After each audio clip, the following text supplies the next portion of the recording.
Jacksonville's history is well documented in the city's many museums and historical societies. But thanks to a recent discovery, people will be able to learn more about the city's untold history dating back to the late 1800s.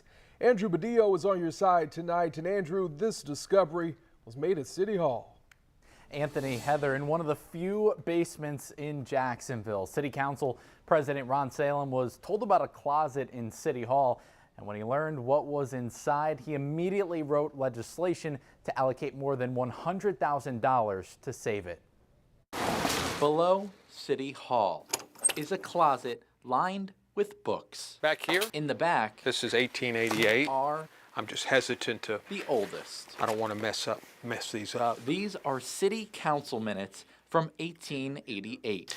The cursor is so Recently well done. shown to City Council President Ron Salem. I had no idea this room existed or the records were down here. 150 years of minutes dating back to 1870. This is one of the records going back to May 1901, the council meeting after the Great Fire. The Great Fire of 1901 swept through 146 city blocks, leaving almost 10,000 people homeless.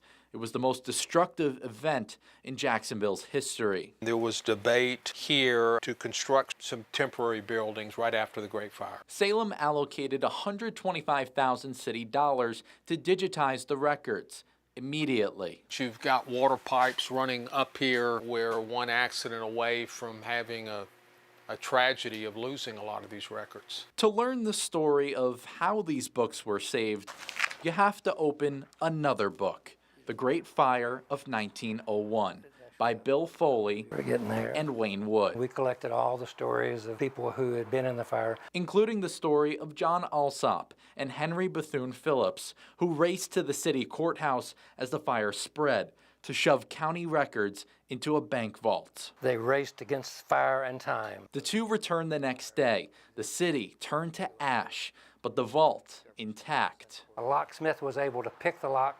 Flames and smoke started coming out of the vault. The records were on fire. They started throwing buckets of water on the fire and put it out. Most of the records were saved. Saved for generations, from a burning vault in 1901 to a dark basement in 2024. These records that did get saved are among those that we have today that are stored in those beautiful leather volumes for future historians to have a delightful time reading through them. Leather volumes soon to be digitized. Untold history, thanks to Alsop and Phillips. These two men saved Jacksonville's history the way no other two people have. And Council President Salem said that digitization is going to be starting immediately, hopefully be done in the next 6 months, and the books will be available to read in the special collections area of the library downtown. That is fascinating. All that history just sitting right there in the basement this whole time. Yeah, in the basement. And they were actually moved there in 2000. So they had many homes. They were moved in 2000, and Council President Salem was only notified just a few weeks ago that they were there. Wow. That's interesting. Fascinating. Wow. Thanks, Preserving Andrew. history. Great story, Andrew. Thanks so much.